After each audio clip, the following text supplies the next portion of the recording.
Am I audible now? Yes. So good evening to all eminent faculty members and participants who have joined from various parts of India and abroad. Welcome to this live webinar. I am Sumit Kumar Madan from Zydus Life Sciences Limited, and on behalf of Zydus, I welcome our guest speaker, Dr. Nitin Jain from MD Anderson Cancer Center, Texas, USA. And all discussants and participants to this virtual symposium on CLL. Before we commence the proceedings, I would like to welcome and introduce the host and convener for this webinar under the edges of Mumbai Hematology Group, Dr. Amit Khurana. Dr. Amit Khurana is a senior hematologist and bone marrow transplant physician from Surat in western part of India. Dr. Amit has many publications to his credit. I request Dr. Amit Khurana to navigate this program further. Sir, over to you. Thank you, Mr. Sumit.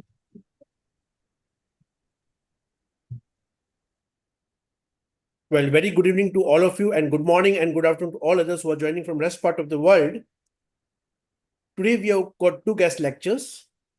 Our first guest speaker is Dr. Nitin Jain from MD Anderson Cancer Center, Houston, Texas, USA. And our second guest speaker is Dr. Hani Al-Samkari from Boston, Massachusetts, USA. Let me introduce our first guest speaker for the day. We have with us Dr. Nitin Jain from MD Anderson Cancer Center, Houston, Texas, USA. And he's going to lecture us on how do I treat patients with CLL in 2025. Our second guest speaker, Dr. Hani Al-Samkari, from Boston, Massachusetts, USA, is going to lecture us on immune thrombocytopenia from thrombopoietin receptor agonist to novel therapies. This webinar, as usual, is brought to you by Mumbai Hematology Group, supported by Glenmark and Zydus, dedicated to life, and very well managed by Perfect Square. I thank Dr. Amulya Padnekar and Team Glenmark, Mr. Ashish Kumar, Mr. Sumit Madan and Team Zydus, Mr. Yash, Mr. Kalpesh and the Team Perfect Square, Executive Committee of Mumbai Hematology Group. Our guest speakers for the day, Dr. Nitin Jain from USA and Dr. Hani Al-Samkari from USA. All our discussants who are themselves very eminent hematologists as well as medical oncologists, and you participants for sparing your Saturday evening, morning or afternoon from whichever part of the world you logged in. Tomorrow, that is Sunday, 27th of April 2025 from 11:30 a.m. Indian Standard Time, your Dr. Riya Balikar from Wockhardt Hospital, Nagpur, speaking to us on daratumumab-based treatment of newly diagnosed multiple myeloma. Let me introduce our discussions for the day, and they are displayed here in the alphabetical order. I will just pause for a while for you to have a look over here.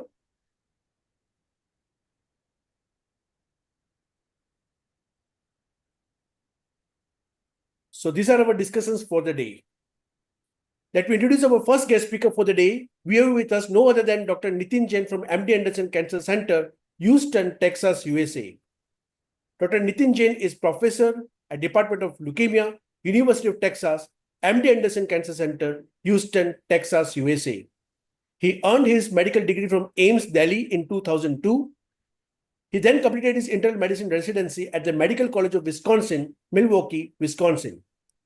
He then completed clinical fellowship in leukemia at MD Anderson Cancer Center, followed by leukemia research fellowship at Memorial Sloan Kettering Cancer Center in New York. He then pursued fellowship in hematology oncology at University of Chicago. He joined as a faculty member in the Department of Leukemia at MD Anderson Cancer Center in the year 2012. He treats patients with acute and chronic leukemia with focus of patients with chronic lymphocytic leukemia and acute lymphoblastic leukemia. His research interests focus on new drug development for patients with leukemia, especially CLL and ALL. And today, he's again with us and is going to lecture us on how do I treat patients with CLL in 2025. Well, I stop over here. Over to you, Dr. Nitin Jain. All right. Thanks a lot, Dr. Amit, for the very kind introduction. So let me share my screen. Can you guys see it and hear me okay? Yes, sir. Perfect. Okay. So, thanks a lot for the kind invite. And I think, lots of new things coming up in CLL. And I think this year will also be, something very, some of the randomized studies may get reported later this year for CLL, which will help us further figure out how to use new therapies for CLL, but we already have a lot of significant advances which we'll go over. So I'm going to spend most of the talk on frontline CLL, and then maybe towards the end, maybe 10 minutes or so, I'm going to give you a brief kind of the ASH abstracts, which represented some new drugs coming in the context of CLL, which I think are very exciting in relapsed refractory CLL. So let's get started. These are my disclosures. So, the field of CLL, as I was alluding to, have changed quite remarkably in the last, decade or so. And this is from a review article we wrote last year for Lancet, where you can see that there are so many new drugs. We have a BTK inhibitors, we have a BCL2 antagonist, which is only venetoclax, but there are two other BCL2 antagonists in phase 3 development, namely sonrotoclax and lisafroclax. We have a CAR T-cell therapy, which was approved recently. PI3 kinase inhibitors for relapsed refractory CLL, but they have kind of fallen out of favor because of immune complications and infections. And then we have CD20 antibody, rituximab and obinutuzumab. And several studies in CLL have shown that obinutuzumab may be a better antibody than rituximab. So the three main classes of drug really, at least in the frontline CLL, are BTK inhibitor, BCL2 inhibitor, and then the CD20 antibody. And what you would see in the clinical trials is that basically we are using these three classes of drugs and using them in different combinations and different kind of order and MRD guidance and whatnot in the new trials.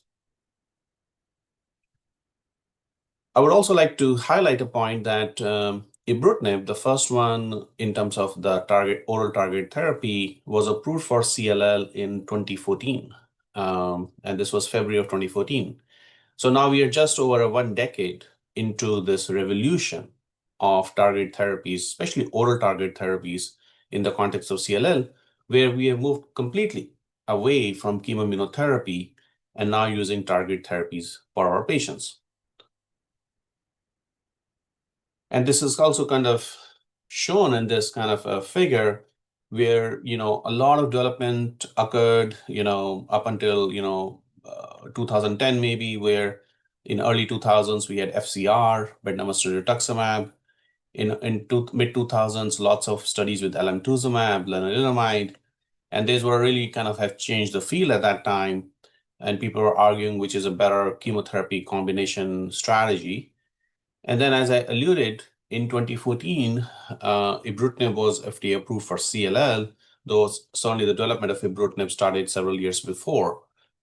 And then we have, acalabrutinib approved, venetoclax approved, obinutuzumab approved. A couple of years ago in 2023, zanubrutinib and pirtobrutinib were approved, again, two other BTK inhibitors. Last year, 2024, at least in the United States, liso-cel CAR T was approved for CLL. And then, looking future, 2025 and beyond, and again, these are some of the drugs I will cover briefly towards the end of the talk. We have BTK degraders, very exciting class of drugs which are coming along. We have CD20 bispecifics, which are already obviously approved for lymphoma, but also some data in CLL. We have novel BCL2 inhibitor. I mentioned a couple of them are in phase 3. And then we have a novel BTK inhibitor, more like a non-covalent pirtobrutinib, kind of a similar kind of a drugs, which are in early development, and we'll have to see how they kind of pan out. So a lot of new strategies are coming, but I'm personally quite excited about BTK degraders as a field, as a class of drugs, and also CD20 bispecifics. So let's first talk about first-line CLL. And again, I will spend most of my time talking about first-line CLL, because that's where I think really the field has moved more recently and some new things are coming along. So when we talk about first-line CLL, and again, I would preface that this is, kind of from the perspective of how we are looking at it in the United States, but some things of these obviously apply in the US, in India as well. We have indefinite therapies in the first-line CLL. You can use ibrutinib forever for a long time. You can do acalabrutinib with and without obinutuzumab, or you can do zanubrutinib. And again, these three are continuous lifelong therapies. But the field is now really moving towards this time-limited approach, where instead of indefinite therapy, which obviously add not just the toxicity, but potential cost, which will be very important in the context of India, and other countries, time-limited therapy are really gaining momentum and already have gained momentum, I should say. We have 1 year of obinutuzumab, which has been FDA approved for a while. 1 year of ven plus ibrutinib is being used quite commonly outside of the United States. It's approved, and people in Europe, Canada, India, and other countries are, I think, using it more and more. And then I think we'll spend some time talking about this abstract in a minute. But 1 year therapy of ven acala, so the second generation BTK inhibitor, with and without obinutuzumab, so doublet and triplet, is likely to be expected to be approved by the FDA in the US, and I'm sure elsewhere as well, sometime this year. So, and that's what I think is a major kind of development in the field where, people are concerned about using ibrutinib in general because of the adverse events. So if you have a second generation coming in the mix, I think that would make it much more safer to use compared to ibrutinib. And though the approval of acala obinutuzumab, when acala plus obinutuzumab has not occurred officially, at least in the United States, the NCCN guidelines, which really every insurance company uses it to approve drugs for patients, has already made this change in February, and now they have added ven acala plus minus obin as a category 1 indication. So again, this is in anticipation of the expected FDA approval. The point I'm trying to make is that this is, really now the forefront, this regimen, which especially if you're using ven acala, 2 oral drugs together can make it much easier to deliver. Now, I wanted to take you through this field of CLL and first talk about the trials for continuous BTK therapy, and then we'll talk about time-limited approaches. So one of the major trials in the field some years ago, which has been recently now had a final analysis reported, was this trial called RESONATE-2 study, which compared ibrutinib versus chlorambucil. Now, this is a trial which was started many, many years ago.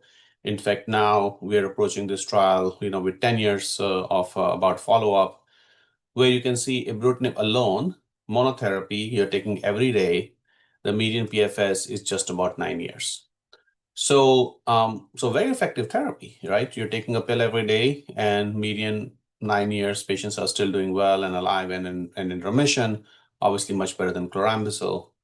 And interestingly enough, there was a pooled analysis published of the same trial, RESONATE-2 trial, but also ILLUMINATE and E1910 trial. They're all the trials using ibrutinib.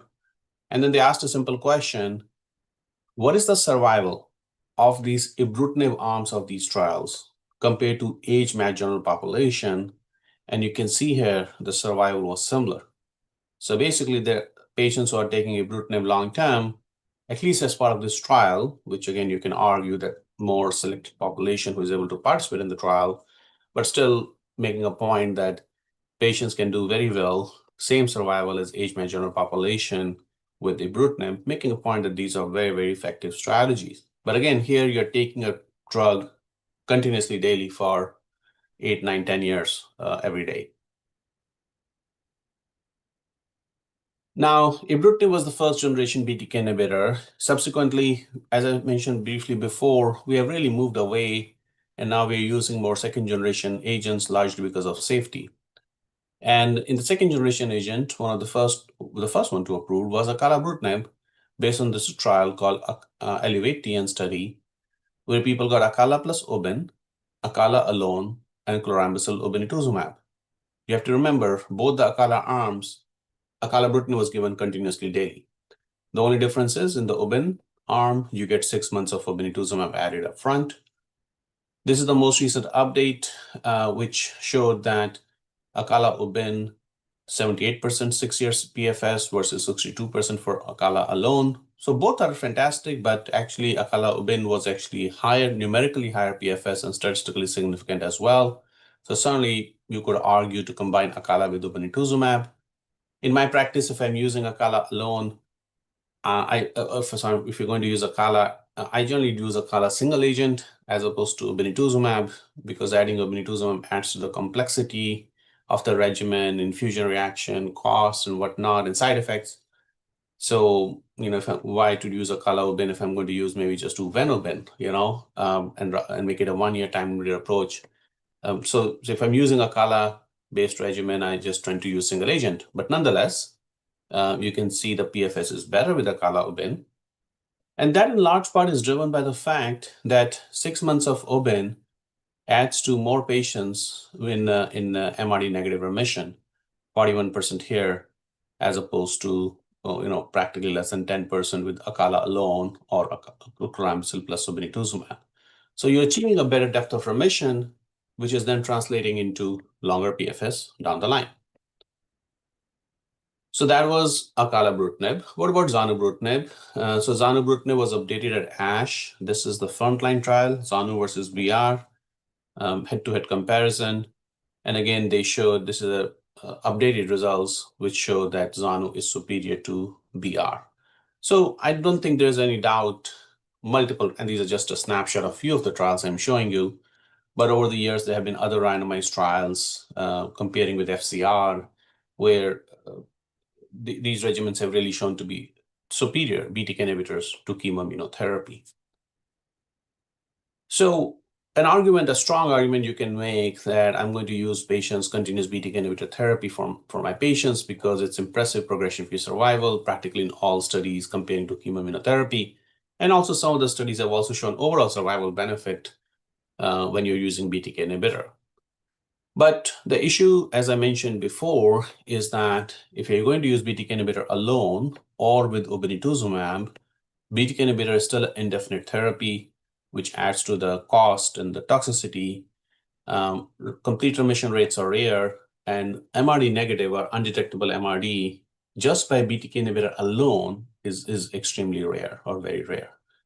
So there is this movement in the last, I would say mostly, 5-6 years, more than that actually, where we have moved away or developing regimens which are time limited. And if you think about it, when we're using FCR, BR, chlorambucil-based regimens, they were time-limited approaches, right? You're giving 6 cycles of FCR and then you stop. But when ibrutinib came into the picture, because it leads to PRs, not a complete remission or MRD negative remission, the argument became you need to take these drugs forever. And when venetoclax came into the mix, the argument became, no, actually you can dial back the treatment to 1 or 2 years. Most of the trials, randomized studies have used 1 year. And in that sense, this was really the first major trial, CLL14 study, which compared obinutuzumab to chlorambucil obinutuzumab.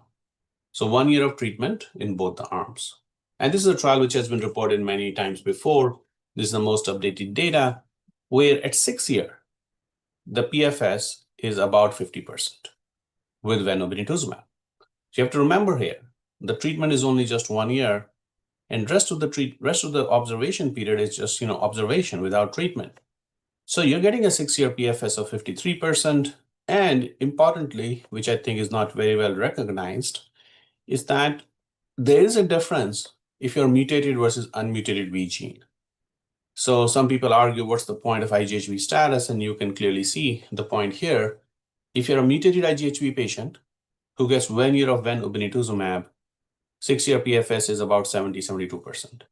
If you're unmutated V gene, that number drops to around 43%. So there is a significant difference in that sense. I'm not sure it's statistically significant, but at least numerically significant difference, IGHV mutated versus unmutated, which has led some guidelines and authors to say that, for mutated patient, I'm very comfortable using Ven-G because we're seeing fantastic results long-term.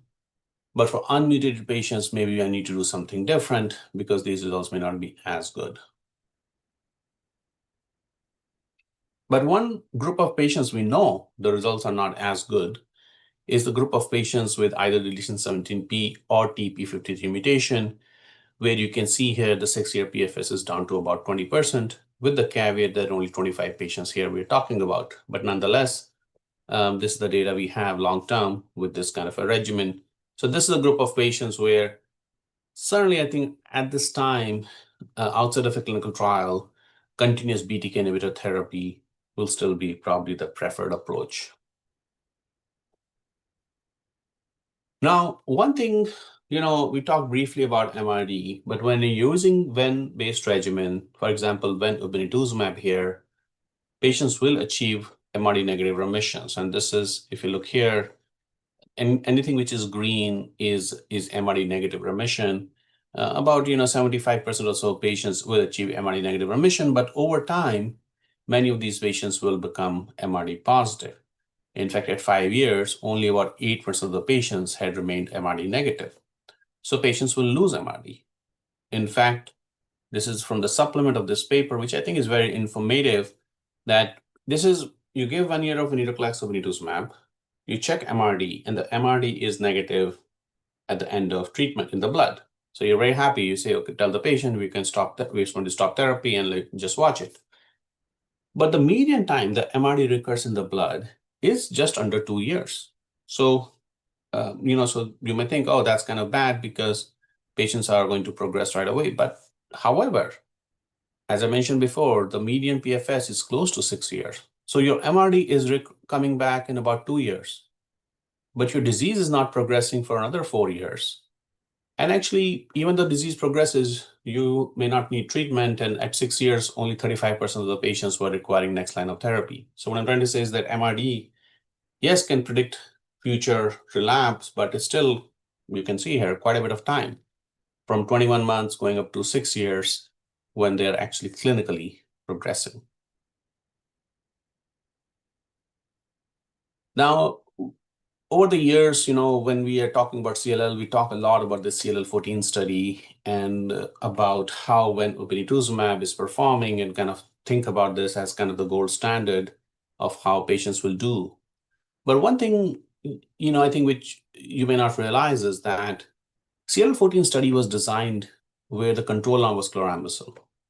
So these were older patients with significant comorbidities. Median age was 72 years. And the median, the SIR score, which is like comorbidity index, was 9. So these are the patients who are kind of, more frailer or have more comorbidities, older age group. But now, I think when we're talking about BTK-Ven combinations, and I will show you data on these things, a more appropriate, I think, comparator would be the CLL13 study, where the control arm had Ven-G, because these are the patients who are younger. Their median age is 62 years, and the median comorbidity score was 2. So you can clearly see there is a difference in the patient population of CLL14 versus CLL13. CLL13 is a more, I would say, more appropriate group of patients who when we talk about BTK-Ven trials, because most of these trials are treating patients in their 60s. So let's briefly talk about the CLL13 trial. What is that trial? This is a trial from German CLL study group. These are younger patient trial compared to chemotherapy, Ven-rituximab, Ven-obinutuzumab, and a triplet. So Ven, ibrutinib, and obinutuzumab. And this trial, I think, is very important because for the first time, we see a comparison of Ven-R versus Ven-G. Because many times the question, and I'm sure it's a question in more so in India, the cost, obinutuzumab is, I think, much more expensive than rituximab. So the question will be, can I just use rituximab for my patient as opposed to obinutuzumab? So this trial kind of gives us that information, and this is right here. This is the overall PFS. This is the lowest arm is FCR, chemotherapy, FCR or BR, I mean. This is Ven-R. The green line is Ven-rituximab. The red line is Ven-obinutuzumab. And the black line on the top is the triplet. So clearly you can see that Ven-obinutuzumab is outperforming Ven-rituximab, making a point that really the obinutuzumab is the preferred antibody of choice in the context of CLL. If patient can afford it, or you can get access to it, that will be the better approach. As is true with most studies, the results of these novel therapies are much better for unmutated V gene. When you talk about mutated patients, actually, most of the curves tend to kind of overlap because mutated IGH mutations do better in general. Now, I was curious myself when I was making these slides that how the Ven-G arm is performing on CLL14. Again, I mentioned to you that's an older patient study, or patients who are in their 70s, versus CLL13, which is a a decade younger. Median age was 62 years. These are healthier patients. And you can clearly see at 4-year, PFS was 72-year here. The 4-year, we only have 4-year data for CLL13. The PFS is about 82%. So certainly, if you're enrolling younger patients, if you're enrolling healthier patients, you will see a better PFS, which is manifested here, a difference of about 10% of PFS between the two arms. So this is a more appropriate comparison, I believe, when we're talking about Venci kind of regimens. So overall, I think obinutuzumab has been a fantastic regimen, and we have been using that regimen quite a bit in the clinic. But obviously, we have this combination strategies which are coming along already. So we talked about monotherapy with BTK. We talked about BTK, BCL2, and CD20 antibody. But what about this combination of BTK, BCL2, namely 2 oral drugs together? Or why not we add all 3 drugs together as a triplet, the 3 classes of drug? And the options are, we have several covalent and non-covalent BTK inhibitors. We have venetoclax, only approved BCL2 inhibitor, but 2 other BCL2 inhibitors in development. And for CD20 antibody, it's really obinutuzumab at this time. No other CD20 antibody I know is being really developed in the context of CLL. So at the end of the day, there are practically all these BTK inhibitors and these, BCL2 and CD20 antibodies are being combined together in different phase 1, phase 2, and phase 3 trials. So one of the trials we got involved early on, this was a trial we designed back in 2014, and trial started at MD Anderson in 2016. So this was a trial we designed at that time with combining ibrutinib plus venetoclax. Again, this was 2014. This was, really before the second generation BTK inhibitors were coming into play. So this trial combined ibrutinib plus venetoclax. But what we did was, from the get-go, is that we used 2 years of combination therapy as opposed to 1 year. So everyone gets 2 years of ibrutinib plus venetoclax. There was no 1 year of therapy. However, if you're MRD positive at 2 years, you can get a 3rd year as well. But at a minimum, everyone get 2 years of therapy per the study design. We treated from 2016 to 2019, 120 patients at MD Anderson, and the median age was 64 years. But this was a study which we enriched for high-risk genetic patient population. And you can see here, 86% of the patients were unmutated V gene, which is a very high number, because in a normal frontline CLL, this number would be expected to be 55 to 60%. But here we have a very high rate of unmutated V gene patients. And this was bone marrow MRD by flow cytometry as a best response. 72% of the patients achieved MRD undetectable at -4 by flow cytometry. And this is intent to treat analysis. Everyone is kind of counted here. And this was a 5-year PFS of about 90%, 5-year OS of about 96%. And this was from ASH 2023. We're actually updating the data for publication right now, and we'll report about 6 to 6.5 years of follow-up. So this data was quite encouraging, but notably, remember, 2 years of ibrutinib plus venetoclax for everyone. At the same time, Captivate trial was planned, where they used 1 year of therapy. So you get 1 year of therapy of ibrutinib plus venetoclax. And we also saw an update of this data more recently, where the 5-year PFS, again with 1 year of therapy, was 67%. And in fact, if you look at the group of 17P patients, it was actually kind of somewhat lower at only 41%. So you may wonder, I just showed you one data set from MD Anderson where the 5-year PFS was close to 89%. Here, 5-year PFS is 67%. So why there is a difference? And let's talk about one other abstract very important in the field of I plus V is the so-called FLAIR trial from the UK group, which was a very important study where they used FCR as a control arm, but let's disregard that. But they used ven plus ibrutinib again. But here, instead of 1 or 2 years, they actually gave 2 to 6 years of therapy. So I plus V together was given for 2 to 6 years based on the time it takes to get MRD negative in the blood. So if you take 1 year to become MRD negative in the blood, you give 2 years of therapy. If it take you 2 years to become MRD negative in the blood, you take 4 years of therapy. And if it takes 3 years, you take 6 years of therapy. So basically you double the duration it takes for the patient to become MRD negative by flow cytometry in the blood. So it's a much longer treatment, 2 to 6 years of therapy, not 1 year or 2 years. Now, if you look at it, half of the patients actually were MRD negative and they stopped at 2 years, but the remaining half of the patients were continuing still therapy more than 2 years of time frame. And the results were pretty striking. This was the primary endpoint. This paper made it in the New England Journal, where I plus V is superior to FCR, actually both for PFS and OS. And you can see a really fantastic 3-year PFS, which was reported at 97%. We don't have a 5-year data on this study, but at least we have a 3-year data.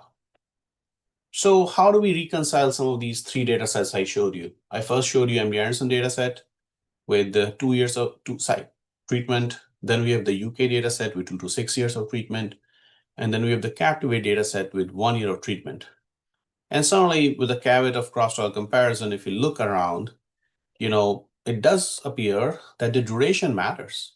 1 year may not be sufficient, but 2 years or 2 to 6 years, the longer you continue the treatment, the better the PFS, I guess, it's going to be.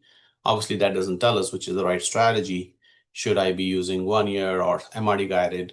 But some of the trials which are ongoing right now in this context will help us. But to me, at least 1 year may not be sufficient for patients if you're using I plus V. At the same time, there was a randomized study done because for the registration approval, you need a randomized study, which was done, which compared actually ibrutinib-ven with chlorambucil obinutuzumab, kind of a weak comparator to say. Nonetheless, no question, PFS is better with ibrutinib plus venetoclax. And also overall survival is better with ibrutinib plus venetoclax. Ibrutinib venetoclax versus chlorambucil obinutuzumab. However, you can see here, there were some early deaths, more early deaths in ibrutinib plus venetoclax, which were largely because of cardiac toxicities of ibrutinib. And because of that, FDA was concerned about approving this regimen in the context of CLL. So this regimen is not approved in the United States, but is approved elsewhere. The point also is that if you're going to use ibrutinib, especially for older patients or patients with cardiac comorbidities, make sure you have optimized their cardiac status, make sure their blood pressure is good and they're following with a cardiologist and whatnot, because otherwise you could run into these issues with ibrutinib cardiac toxicities. Now, one question you will have is that, okay, that's all is great, but if I'm going to use my best drugs up front, if I'm going to use my ibrutinib and venetoclax, and we're just going to talk about acalabrutinib in the next slide, what will happen at the time of relapse? I would have used all of my options, but actually that's not the case. When you're using a time-limited approach, a doublet or a triplet, you give for 1 year or 2 years, and practically no one relapses when they're getting the drug. In our ibrutinib plus venetoclax frontline study of 120 patients, not even a single patient relapsed when they were actually getting both the drugs together. But relapses happen afterwards when you have stopped these drugs and you're in the observation phase. However, when you're in the observation phase, and this is the data from Captivate, when the patient relapses later and and you check for these resistance mutations, no patient has these resistance mutations, and the retreatment works, which is kind of shown here. So you don't gain resistance to these drugs when you're using in a time-limited approach. And this is a very important point to kind of remember. Now, a big advance, I guess I would say, which is coming along, and this was at ASH, and this was published in New England Journal, presented by Dr. Jennifer Brown from Dana-Farber, is the so-called AMPLIFY study. So this is a study really bringing doublets and triplets in the front line with acalabrutinib. So this is a study which combined used AV versus AVO. So acala-ven for 1 year, acala-ven ubin for 1 year, and the comparator here was chemoimmunotherapy. This is the overall PFS. The top line is AVO, the triplet, The middle one is acala-ven, the doublet, and the bottom one is chemotherapy. So clearly, both doublets and triplets are superior to chemotherapy. Again, that's kind of a moot point, something because we already have stopped using chemotherapy. But this makes a point that, again, these doublets and triplets are better than chemotherapy. And then if you look at, and this is just kind of and this is for the mutated patients. Now, mutated patients, all the curves march up. So mutated patients, everything does equally well. In fact, AV and AVO are also superimposing for mutated patients. However, when you talk about unmutated patients, you can see that the AVO is kind of the winner here versus AV and NFCRBR. So one could argue that if I have a mutated IGHV patient, maybe the triplet may not be needed because A plus V or the doublet is sufficient. However, if I have an unmutated V gene patient, the best results, as is shown here, it will be with a triplet. Now it's not saying that you cannot use doublet. You can use doublet, and because you can always retreat later, which is not shown here. So, you can retreat later or you do some other regimen. So overall survival is likely to be different. But again, if you want the best benefit up front for unmutated patients, maybe with a triplet here. Now, one thing which was a bit, I would say, surprising and somewhat disappointing was that if you look at ibrutinib plus venetoclax studies, and I showed you the study from MD Anderson, the MRD rates are maybe around 60 to 70% in the blood by flow cytometry. However, when they used AV, the doublet of AV, the MRD rates were down to about 35%. They were not 60, 70% as we saw with the ibrutinib venetoclax. They were great with the triplet, but with the doublet of A plus V, they were not as good. And there are many kind of thinking about it, why that may be. There's some thinking that ibrutinib increases the venetoclax levels, and that's where you see high rates of MRD. Venetoclax, acalabrutinib does not increase venetoclax levels, so maybe that's the reason. Or maybe it's just ibrutinib has some off-target effects. Maybe that's somehow positively contributing to the efficacy. But again, that kind of remains to be seen. But that was somewhat of a disappointing to see the MRD rates not in 60% range, but down to about 35% range with acala-ven. I made the summary statement. Oh, sorry, slide. Trying to really go through all the. It's kind of a complicated, detailed slide, but just to kind of make a point. So these are the top here is the indefinite therapy, and then the bottom here are all the time-limited major trials. So these are not all the trials, but selected trials. And then if you look first to mutated IGHV patients, and this is all 5-year PFS, unless it's specified which year there is, you can see all the BTK inhibitors do very well, but also the time-limited approaches are doing very well as well. So I think, so they're all patients, all subgroups are doing very well, but maybe a reason that time-limited approaches are very well and why to give continuous long-term therapy for these patients. If you look at the unmutated V gene patients, again, slightly lower rates with time-limited continuous approaches, but still very well. But then if you look at the time-limited approaches, and again, I just highlighted some of the ones which seem to be underperforming. Now, again, these are cross-trial comparisons, but things which are Ven/Obin may not be as good. 1 year of Captivate and Glow may not be as good. But our MD Anderson data, also the FLAIR data, also the triplet data, they seem to be doing well. So again, these are cross-trial comparison. Doesn't mean you cannot use a particular regimen, but they just gives you a perspective that there may be a difference. How do you kind of think about mutated versus unmutated patients? Now, there are many studies which are ongoing. And as I said, some of them we may hear this year are reported. CLL 17, very important study comparing ibrutinib with ven/obinutuzumab with ven/ibrutinib. So 2 doublets versus continuous ibrutinib. And the MAGIC study, which is comparing ven/obin with acala-ven. So 2 doublets head to head. Obviously, Ven-G is the standard, and Acala-Ven, two oral drugs together. But you can also see a lot of these other studies, which are kind of ongoing. Dr. Agarwal asked me before the meeting, what's the strategy for Pirto frontline? And this is one trial, Pirto versus BR. And also there's a trial with Pirto versus ibrutinib. This includes both frontline and relapse refractory.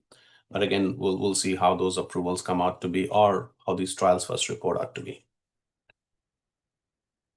Now, everything I showed you up until now was with venetoclax, but there's a drug called sonrotoclax made by BeiGene, who also makes zanubrutinib. BeiGene recently changed their name to B1. So this is, but anyways, this is a doublet of BTK Ven. They also show very high rates of remission for these patients, and this trial is now moved into the registration study. They have a frontline study, sonrotoclax with zanubrutinib for 1 year versus ven obinutuzumab, which is fully accrued, and we're kind of waiting for the results. So just want to make your point that beyond venetoclax, there are other drugs coming as well. Now, our group had done trial with ibrutinib venetoclax, which I showed you. We also have done trials with acalabrutinib, doublets and triplets. And more recently, a couple of years ago, we started a frontline trial with Pirto. We argued that Pirto is very relatively safe, or one of the safest BTK inhibitor. It works for patients who have failed ibrutinib. Why not we bring it in the frontline setting and really develop a potent regimen and combining ven and obinutuzumab? So we designed this regimen for 1 year of therapy. An important point here is that we measured MRD by NGS assay, which is the assay we used is clonoSEQ, both in the blood and marrow, and it has a sensitivity of 10 to the power minus 6. So this is a very deep level of remission we can assess for our patients. So we actually, what we reported publicly was at ASH was 80 patient data, but now we have just about to complete our 120 patient cohort, and we'll update the data later this year. But what you see here, this is end of cycle 7 bone marrow. If you look at the conventional cutoff of MRD by 10 to the power minus 4, 91% were MRD negative by that level. But importantly, 64% were minus 6 negative. And if you continue treatment, which patients continue to 1 year, these numbers improve to 95% in the bone marrow, 80% were minus 6 negative, and 85% were minus 6 negative in blood. So we are seeing very kind of deep level of remissions for our patients. And again, this is a trial we're very excited about, and we'll report some longer follow-up in larger number of patients later this year. So I'm going to make first a conclusion slide about frontline therapy, and then I'm going to briefly spend next 10 minutes to give you some snippets of relapse refractory before we close for Q&A. I hope we are, okay on time. So what is the conclusion of frontline before we move to relapse refractory? So currently, one of the standard has been BTK monotherapy for our patients, which, pretty much is still one of the most commonly used regimen in the United States and elsewhere. But I think that as with these doublets and triplets are coming, I think people will less likely to use BTK monotherapy, except I would say still in patients with P53. And for older frail patients, right? If you have an 80-year-old patient, you don't want to give them doublets or triplets, maybe too much, and just BTK monotherapy will control the disease quite well. I think ven-obin has been a fantastic drug regimen, but I do think from a practical standpoint, if acala-ven is performing similar, it is performing similar with a shorter follow-up to ven-obin, it may be just much easier to use 2 oral drugs as opposed to use obin as an infusion. And I think in the context of India, I think obin is also quite expensive. Lots of studies, including our group, has done studies with ibrutinib, with and without obinutuzumab. Though the data have been fantastic, however, there is this concern about ibrutinib toxicity. Certainly it was shown in the GLOW study I mentioned to you for older patients. So I'm not sure if people will go back to ibrutinib, at least in the United States, where we have moved away from using ibrutinib. But certainly these studies will provide long-term data to help design further studies. I think acala-ven plus minus obin, which we discussed based on Amplify, approval is expected soon in the US and elsewhere. And I believe that this will become quite commonly used regimen once it's officially approved, just because the ease of two oral drugs together. Zanu plus sonrotoclax, as I mentioned, this regimen has completed phase 3 study in frontline. It's fully accrued. Now we're waiting for the results, but it's still, I think, 2-3 years away before we know the results. And pirto plus ven, moving pirto to the frontline, pirto plus ven is also in phase 3 study. It's still a few years away for patients. But there are obviously some unanswered questions in the first line CLL. First is that should we treat mutated versus unmutated different? And this is more from, I guess, a trial design standpoint. Should we design trials differently moving forward from mutated versus unmutated patients, given differential response rates? What should be the duration of treatment? I think 1 year, in my opinion, it may not be sufficient, maybe 2 years, or maybe some MRD-guided therapy, as was done in the FLAIR study. Should we get bispecifics and CAR-T in the frontline therapy? And I'm going to show you some data and then slides about relapsed refractory CLL. And then BTK degraders. And again, I'm going to talk about this in the next few slides. Should we move them in the frontline setting? And those are some things we are discussing and kind of planning phases right now, I would say, in terms of the clinical trial design. So these have not been done yet. We are thinking about bispecifics, CAR-T, BTK degraders in the frontline. So I'm going to quickly move, maybe spend next 10 minutes on relapsed CLL before we close, and I think we'll have time for questions. So beautiful development has occurred, great in the context of CLL in the frontline setting. But also at the same time, we're seeing some remarkable new drugs coming along in the context of CLL, in relapsed refractory CLL. So these were actually 4 different abstracts from ASH 2024, which hit on new drugs, and I wanted to briefly mention those to you to give you a flavor of what's coming. Pirtobrutinib, we briefly talked about in the trial I mentioned at MD Anderson, but really this drug is approved for relapsed refractory CLL. And this is the registration study which was reported at ASH, where Pirto was compared to a more conventional kind of control arm of idelalisib rituximab or bendamustine rituximab for relapsed refractory CLL. Now, one thing to highlight here is that these were heavily pretreated patients, median of 3 prior lines of therapy. And look here, 54% were for Pirto were 17p patients, 93% were unmutated patients, and 72% had complex karyotype. So these are tough patient population to treat. Pirto here was superior to idelalisib rituximab or bendamustine rituximab. So this will lead to full approval of pirtobrutinib in CLL. By the shape of the curve, it is clear that even with pirtobrutinib, these patients are doing well, but they're not like remaining in remission for 5-10 years, like long term, 14 months median PFS. So I think if you're starting Pirto in multiple relapsed refractory CLL, you need to start thinking about what next. Could this patient do CAR-T or something else, or maybe a transplant in the context of India, where if a patient is multiple relapsed refractory and you're able to get them to Pirto because it's not going to last very long. Now I'm going to show you 2 abstracts which are with BTK degraders. And I think these are fantastic class of drugs which I think have a lot of potential. So the first one is the BTK degrader from Nurex, NX5948. Now these BTK degraders they degrade the entire BTK protein. These are oral drugs. So they're kind of, you can think of a BTK inhibitor, but they degrade the entire protein completely. And notably, they do not have the side effects you think from BTK inhibitors. No AFib, bleeding, arthralgias, those kind of signal, hypertension. 60 patients were treated, 4 prior lines of therapy, and practically these patients had received every available therapy they could have received. These are the adverse events. And look at the grade 3 or higher adverse events. Practically very well tolerated except neutropenia, but nothing really much. And look at this. This is the swimmer's plot. And anything which is green, patients are still on the drug.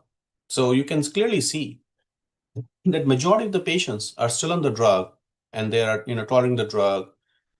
Again, the median duration of treatment here is only 3.9 months, but again, you can see most of these patients are still on the drug. So I think I'm really looking forward to a longer follow-up of this trial because this could be really remarkable where you're seeing long-term remission with this oral BTK degrader in multiple relapsed refractory patients, and also appears to be safe. And there was a separate study. So BeiGene has also a BTK degrader called BGB-16673, again an oral drug. They also happen to treat 60 patients, 4 prior lines of therapy, very high-risk genomics, so very similar to the previous trial. And again, you look at the grade 3 or 4 side effects, practically none. A neutropenia, again, the same side effect I showed with the previous BTK degrader. And again, here you see, again, in the swimmer's kind of a plot, you can see most of these patients are continuing the drug as is shown by the arrow. So really, I think 2 fantastic data sets were showing that these drugs are very effective. Again, small number of patients, short follow-up, but I think I'm really excited to see long-term data of these study. Hopefully we'll see at the EHA or ASCO or certainly at ASH, I'm sure, to really see how long-term these drugs are doing. And I think so far the data is looking very encouraging. I want to show you 2 other quick abstracts. Now, what about bispecifics? And it's a common question because bispecifics are approved in the context of DLBCL and other lymphomas. What about CLL? CLL is lagged behind, but EPCOR CLL1 is a study with epcoritamab. This is a sub-Q drug, and they have sort of done dose optimization, step-up dosing, use of steroids because of the cytokine release syndrome, which they show that with the optimization, the rate, or the risk of cytokine release syndrome has gone down. But what is more important and exciting to me is that with the caveat a small number of patients, with single agent epcoritamab, patients are achieving not just flow cytometry at 10 to the power -4, but also 10 to the power -6 remission, which is quite remarkable. These are patients with 3-4 prior lines of therapy. You're getting single agent CD20 bispecific, and you're achieving -6 level remission, which is quite encouraging. So really makes a point that we can bring these drugs in the front line. But again, you have to be careful because you don't want the patients to get too much toxicity. So we are in the process of thinking and designing how best this could be done. And my last abstract I want to show you very briefly is the CAR T-cell therapy. Obviously, a lot of excitement in CAR T-cell therapy across the heme malignancy space, including in India with lots of CAR T companies and products getting approval with CD19 so far. But this is again a CD19 CAR T. The difference here is that the CAR T lysocell was given along with ibrutinib. So they had already reported lysocell alone, but this data set combined lysocell with ibrutinib together.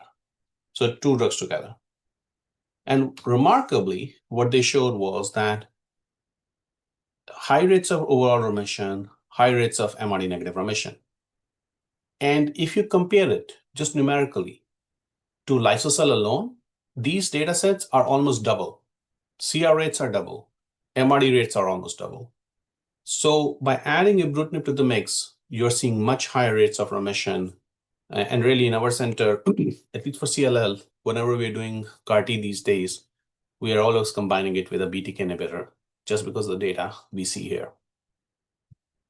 And that also translated into really nice PFS. And again, this is much better than lysocell alone. So there is something to be said about combining BTK inhibitor with CAR T-cell therapy, at least in the context of CLL. So my last kind of concluding slide before we stop for questions is that, for the first line CLL, we already kind of have summarized some of the data points, but I think if you look from the genomic standpoint, I think for P53 patients or del17P patients, I still believe that the BTK monotherapy is still the thing to beat. And the doublets and triplets are, I'm still not clear if they're better. They could certainly be time limited, but I think either going to be better than BTK monotherapy. That remains to be proven. For mutated patients, I think Vengi works well, but Acala-Ven, as I mentioned before, looks very similar if you compare cross-trial comparison, and certainly is easy to administer. For unmutated V gene, the best data is really with the triplet. Triplet of AVO. Also, if you use I plus V, the doublet from MD Anderson 2 years or FLAIR study of 2 to 6 years, that also looks good. So, but again, these are talking about PFS1. You could argue that I can retreat my patients and get another mileage if they were to relapse, and that certainly will increase the efficacy, long-term efficacy of these regimens. And the relapse refractory CLL, data with CAR-T ibrutinib is looking good. BTK degraders, fantastic data. Early data with CD20 bispecifics. But ultimately, I think these have to move to earlier lines of therapy where we can really see the potential. And that's where I think the next generation of trials you will see being planned, where we are moving degraders in the first line in some sense, bispecifics in the front line.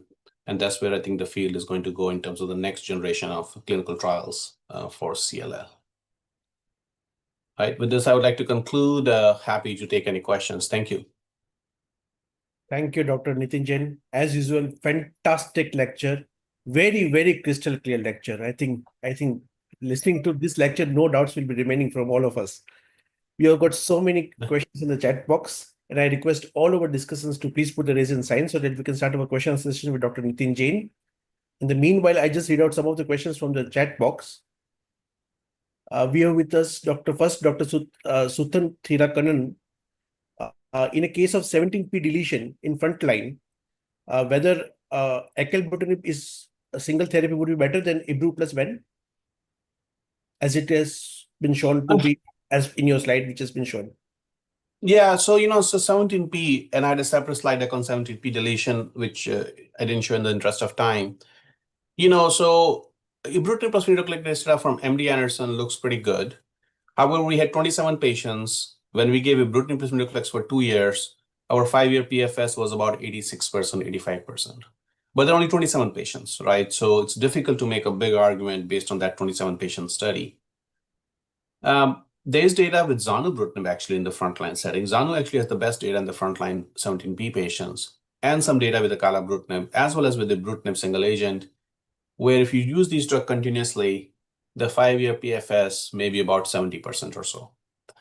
So on that sense, and then there is also data with AVO, triplet of AVO from Matt Davids, Dana-Farber, where they do triplet for 17p patients, and their 4-year PFS was about 70% or so. So I think all these regimens are giving maybe 70 to 80% PFS. Certainly, I think if you combine longer, like you do I plus V longer, and I would be sure if you do acala-ven longer, 2 years, you will see longer PFS.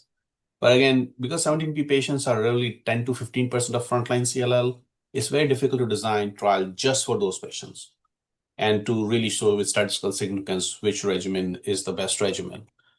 So yes, I think if you don't want to use I plus V, I think is reasonable. I would say at least 2 years of therapy for 17p patients. One could argue to make some MRD guided decisions based on that, but again, that's just kind of anecdotal. I don't have a great data to support that. If you want to do single agent Zanu, single agent Akala, continuous, I think that's perfectly fine as well. Thank you so much, sir. Dr. Satish Kumar, your question. Thank you, Dr. Nitin, for that excellent presentation. I'd heard you in the last meet. Again, gained a lot of knowledge from this meet. So a couple of questions. First thing is in unmutated CLL, in the conclusion slide, you said acala-ven O is a choice because in the amplified trial that showed better than acala-ven alone with the addition of obinutuzumab. But as you rightly said, the difficulties with obinutuzumab is there.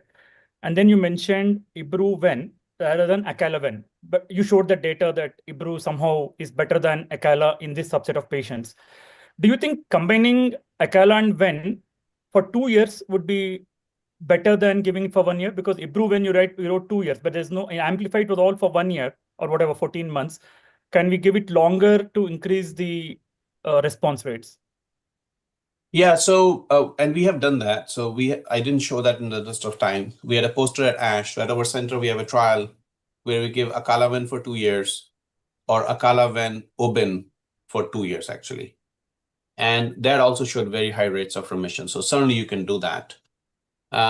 Also, at the MAGIC trial. The MAGIC trial is Ven-Obin versus Acala-Ven. But actually, how the trial is designed is that if you give 1 year of therapy, and if you're MRD positive, you get a second year of Acala-Ven, you know. So we'll have to see how that trial reads out, and I'm expecting we'll see an ASH. But so it's quite possible, because we also know now from Amplify that Acala-Ven, most patients are MRD positive. So it's quite possible that in that, and again, we don't know, but I'm just speculating here, that in the MAGIC study, their experimental arm is Acala-Ven. It's quite possible at 1 year, most of them will be MRD positive. The MRD negative will stop, but MRD positive will continue for 1 more year. So that becomes an MRD guided therapy, right? And if we see that arm is really looking good, that will really make a strong case that yes, Acala-Ven for 2 years is good. You do for 1 year, MRD positive, you stop. Oh, sorry, MRD negative, you stop. MRD positive, you give 1 extra year. So certainly there is data with longer Acala-Ven, but the Amplify study, which, the large registration study, was only for 1 year. So the approval will be only for 1 year. But I personally would use at 1 year MRD guided some decision again, and we should have formal data from the MAGIC study hopefully later this year. So, sir, outside trials, are you using MRD to guide therapy?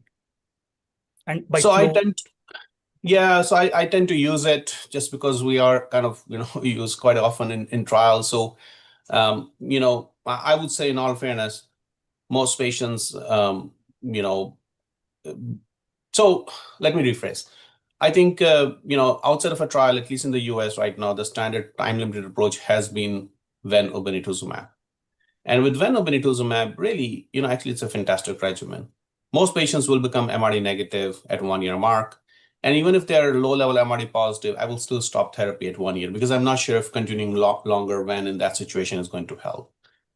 However, I do use it in the relapse refractory setting quite a bit, where if I have a relapse refractory patients who I'm going to use a time-limited approach, 1 year, 2 years of therapy or whatnot, patient is MRD positive. If I stop, this patient is going to relapse 6 months, 1 year down the line. These are tougher patients. So I think to me, just continuing therapy and then thinking about other stuff will be better than stopping the therapy and then patient progresses 6 months, 1 year down the line. Because if I knew the remission is going to be 5 years off therapy, then sure, let's stop it. 5 years, there'll be better therapies, newer therapies. But if the remission is going to last 6 months, 1 year, why not continue therapy and start thinking about other things? So I use more, I would say, in the relapse refractory setting. In the front line, I kind of follow outside of a trial, kind of a time-limited approach, unless patient is 17P, where I do tend to use MRD and would continue therapy longer. right, sir. So with regards to 17P, I believe like even Amplify and all the recent trials, they are removing the 17P because they say it's unlimited, indefinite BTK inhibitor. So even in Amplify, I think 17P were not steady. Correct.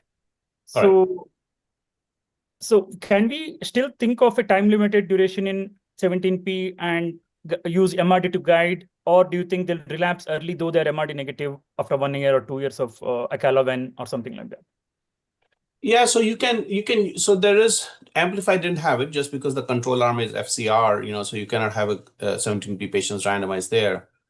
But we have data from MD Anderson study with Acala-Ven, which again, I didn't show in the interest of time, with 17P patients. And Matt David's AVO had 45 patients with the 17P patients, which he presented as a poster at ASH. So there are those two data sets which have 17P patients in a time-limited approach. As I mentioned, our ibrutinib plus venetoclax data had 27 patients, and Captivate also has 27 patients with the 1 year of I plus V, but that was not very good. So at least 2 years was good. So, again, as I said, because of the small number of patients in all these studies, it's difficult to make strong conclusion that, oh, this is what you must do. What I could gather is that 1 year of therapy is really not sufficient, in my opinion. When obinutuzumab is not sufficient, in my opinion. So I think 2 years of BTK Ven or a continuous BTK Ven, in my opinion, would be at least now, would be the right approach to do. Right. Amit, can I ask one more question? So regarding Ven plus R, it has become one of the standard in relapse refractory CLL. only in one trial they've showed Ven plus R is inferior to Ven plus Obin in first line, front line. I'm not aware. So I wanted to ask you, are there any other trials which have shown Ven plus R is inferior to Ven plus Obin except for the CLL13 trial? Is the result so dismal as shown in CLL13 in first line? Yeah, so the only other trial, which is a more historical trial, would be the CLL11 trial, which was with chlorambucil. This was an older trial where chlorambucil Obin was shown to be superior to chlorambucil rituximab, but this trial was like 10 years old, more than that. But the only randomized trial in the new era is the CLL13, which I mentioned. I would say, there's no other trial which is exploring this anymore and in relapse setting. But because the Obin data is so convincing and so powerful in the frontline setting, in the NCCN guidelines, because NCCN guidelines in the US, insurance companies look to approve it, because insurance company was giving trouble, because if I want to prescribe obinutuzumab for a relapse patient, they will say, oh, you have to use rituximab because Obin is not approved or whatever.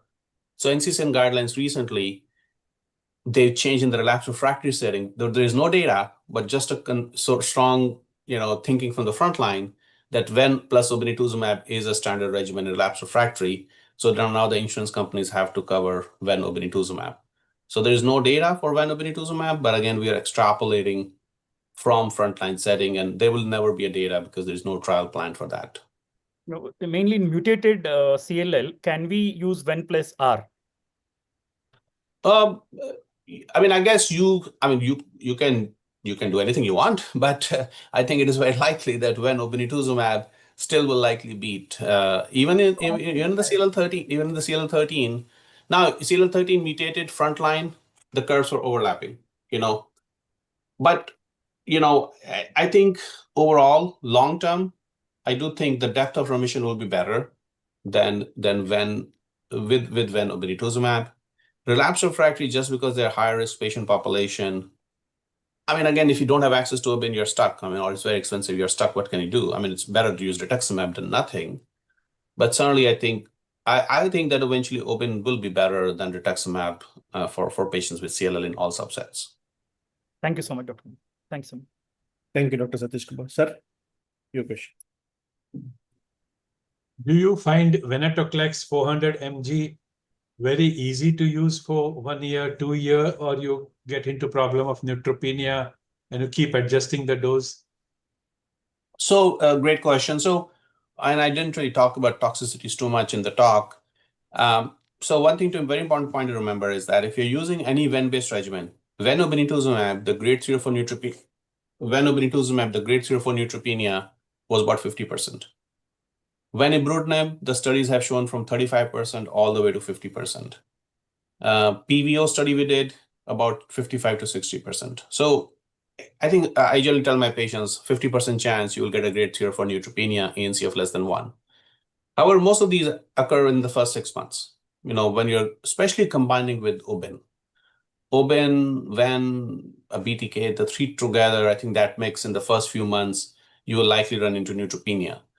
But after that, if you're given GCSF and sometimes you have to decrease the dose of Ven, I think once the patient completes the first 6 months, after that, the regimen actually becomes pretty easy to manage because most of the side effects occur in the first 6 months. And after that, if you're continuing for 6 more months to 1 year or 1 to 2 years or 2 years or longer, the risk of late neutropenia is actually quite low. So most of the side effects are early on, and the second year actually goes by without major issue because I think whatever side effect had to happen has already happened and you adjusted the dose. So there's not a ongoing risk of significant neutropenia in second year to say. Okay. My second question is, if you have to choose a BTKI for a cardiac patient, then what's your drug of choice? So certainly I won't use ibrutinib. I think so Acala or Zanu, if you have, I try to avoid a BTK, but your question is if you must use a BTK inhibitor for cardiac patient. So I think you can try either Acala or Zanu. I don't know if, obviously there is data that Acala has less hypertension, than Zanu potentially, again, cross-trial comparison. The risk of sudden cardiac death, which have been described with ibrutinib, have really not been described with Acala or Zanu. I know there's one study from Ohio State which mentioned about Acala, but there are some issues with that study, in my opinion. So I think to me, either one of them would be fine. But in those situations, I would really optimize the cardiac situation really well before you embark on it. Pirto obviously is not available in India, and obviously not available in frontline. But again, Pirto so far has been quite good as well. But again, I cannot tell you for sure that for a recent cardiac patient, Pirto is much safer. I mean, again, there's just no data. But overall, Pirto appears to be a safer BTK inhibitor in general. You have a protocol for the antimicrobial prophylaxis when you use Ven plus BTK? The protocol is pretty straightforward, actually. The only thing we use is valacyclovir or acyclovir. We don't use any antifungal prophylaxis. We don't use any PGP prophylaxis. We don't really. So the only thing is Valtrex, pretty much. So no special, I guess, protocol to say, because when patients become neutropenic, as you know, this neutropenia is for a few days. If you become neutropenic, you hold venetoclax or Acala. Within a few days, the ANC recovers. Or you can give them a Neupogen or Neulasta or whatever GCSF is called there in India. So and the count recover like in a few days. So it's not like a Isa-Ven kind of a myelosuppression that you're worried about fungal infection and whatnot. So these are short-lasting neutropenia. And, so I think yes, there is a risk of fungal infection, certainly with the BTK inhibitor. But in our studies, the risk was quite low, and we don't use antifungal prophylaxis. And the risk was like 2 or 3%. We had treated about 800. This is from a few years ago. 800 patients with ibrutinib over the years, and we looked at the risk of fungal infection. It was about 2 or 3% overall without using antifungal prophylaxis. So we felt the risk is quite low to justify giving everyone antifungal. Thank you. Thank you, sir. One question has come from Dr. Mehak Trehan. He has got two questions. The first question is, after venetoclax failure post frontline therapy, is there any role for re-challenging the venetoclax later on? Yeah, so there has been some data in this regard already. Even the Morano study, which actually just was published in Final Analysis in Blood, I think they have retreated patients, and they're basically saying retreatment works. There's a prospective trial being done where you get Ven-G, and then when you progress, you get I think it's Ven-G again or Ven alone again. I think it's Ven-G again. So they have called this trial Revenge trial, Revenge trial. So that is being done. So, but I think it's true for anything. And I think like when BTK, when Obin, time-limited approach, when a patient relapses, you're still sensitive to it. Same thing, if you use a BTK combination, stop it. When a patient relapses, they'll still be sensitive to BTK inhibitor.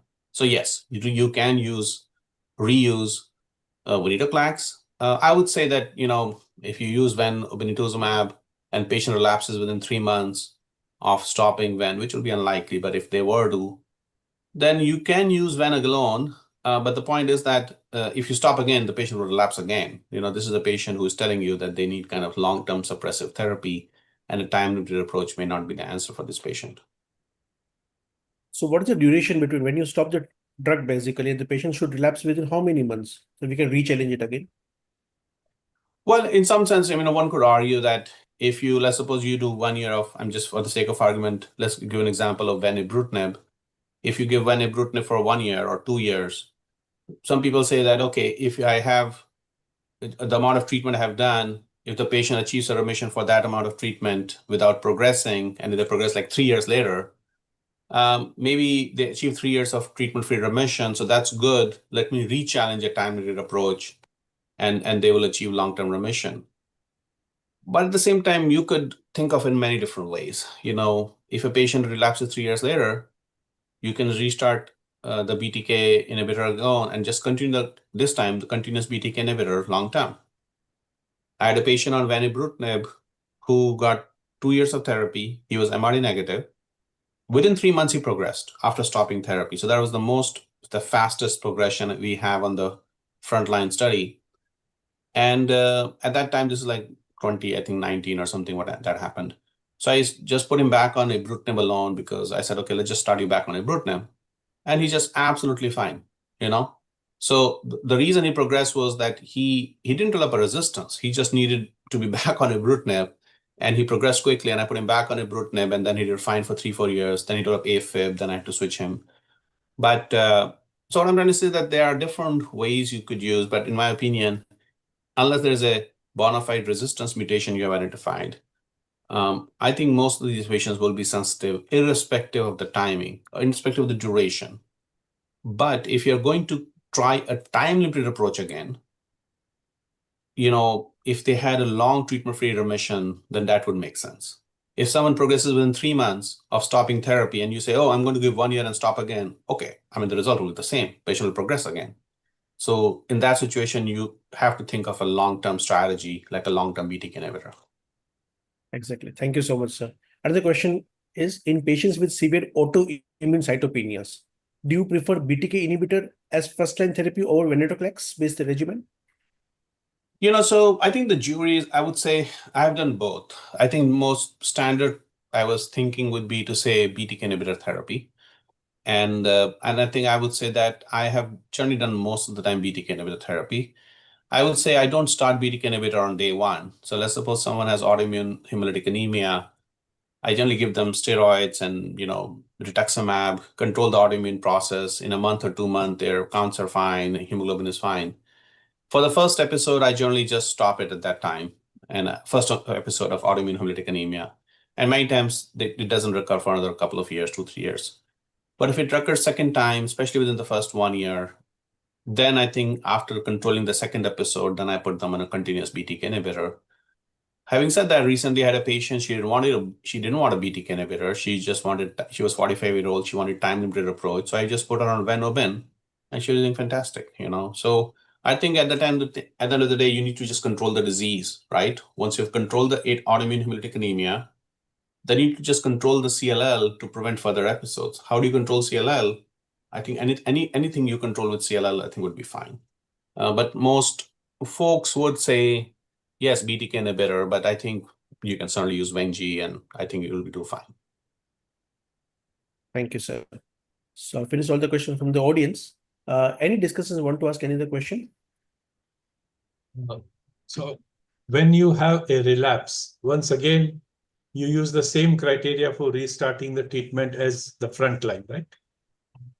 So that is what the IWCLL says, that you have to use the same criteria as frontline. I would say that I personally in my clinical practice I do the same. Having said that, I think most folks, even in my group here, you know, I think a bit differently in relapse as opposed to frontline. You know, in the relapse, if just the white count is going up, it's like from normal, it is going 15,000, 20,000, 30,000, but everything else is fine. Certainly that's not the patient you may want to start treatment right away. But if a patient is having some worsening lymph nodes and some worsening symptoms, so I think, you know, I think there may be a low threshold of starting therapy. But the IWCLL guidelines, technically per protocol, or you need to maintain that. You need to meet those criteria before you restart treatment again. And for a relapsed patient with lymph nodes, you always do a biopsy from the suspicion of Richter?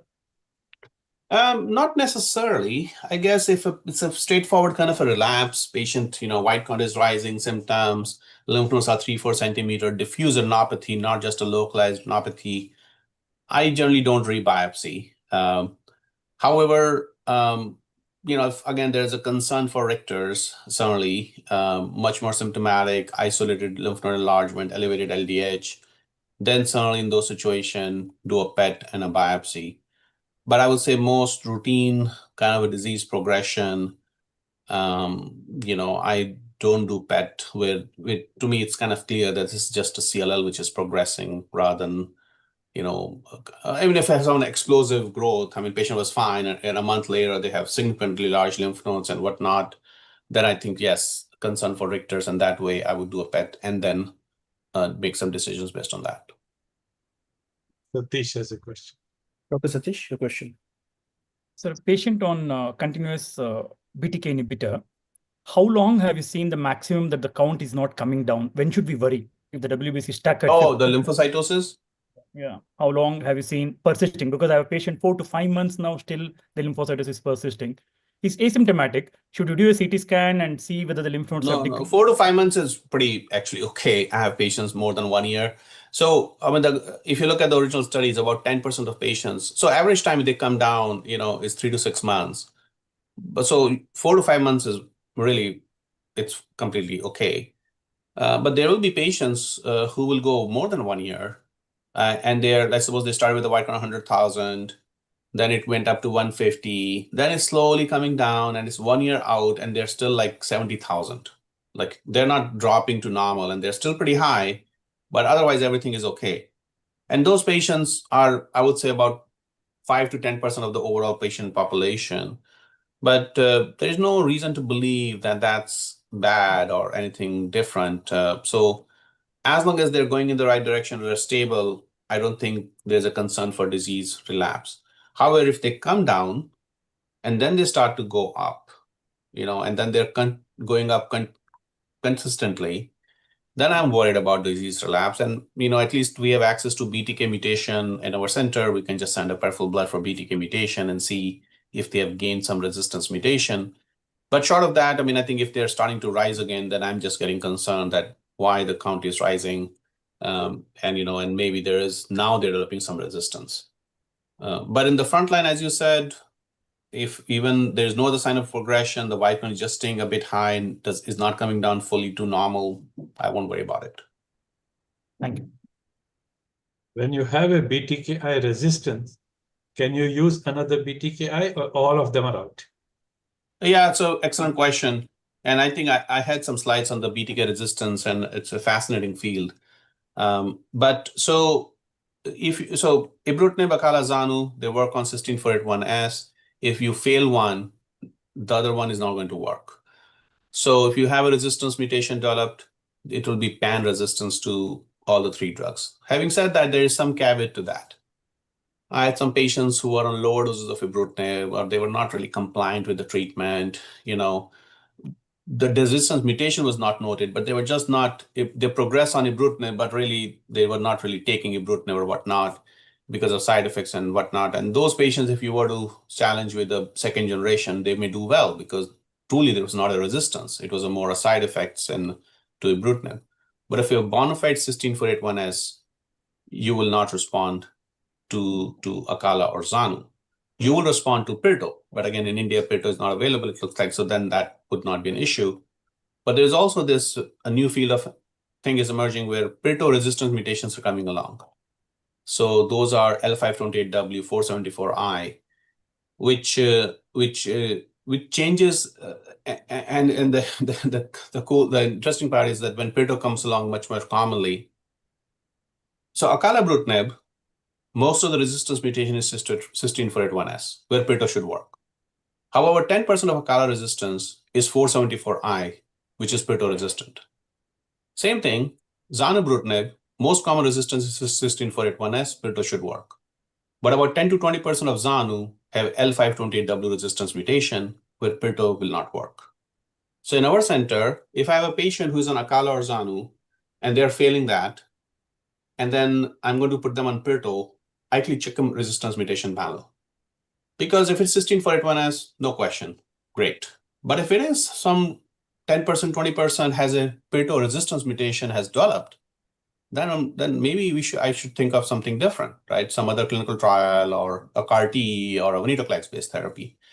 So that's a field which is kind of emerging right now, something more similar to CML with T315 and all those things, right? I mean, obviously well established in the context of CML, but I think in the context of BTK, I think that mutation story is going to develop, and I think you may see some more data in the next year or so in this regard. Thank you so much, sir. That was fantastic. Very crystal clear. And so, sir, there are no more questions from the audience. Just one question. Yeah. How aggressively you search for second malignancy? Aggressive in the sense that, not aggressively like, in the sense I tell my patients to follow the recommended guidelines for age-appropriate screening, So, not everyone in the US as well, goes for all the screening for colonoscopy and pap smear and PSA and breast examination and whatnot. So I really recommend that they follow those screening as per their primary care physician, age appropriate, but nothing, extra to be done or more frequent to be done. But that's just the recommendation. Generally on the first visit when we meet them, I convey them that they need to talk to their primary care and follow all the age appropriate screening recommendations. Thank you, sir. So, sir, thank you so much, sir. Again, wonderful lecture and what a wonderful discussion, sir. Thank you, sir. Thanks a lot. All right. Thank you, guys. And I'm rounding on the inpatient leukemia service. So time for me to go and round on the hospital service. But so thanks a lot. I always enjoyed this forum. And thanks a lot, Dr. Agarwal and rest of the Dr. Quran and rest of the team here. See you guys hopefully soon. Okay. Bye.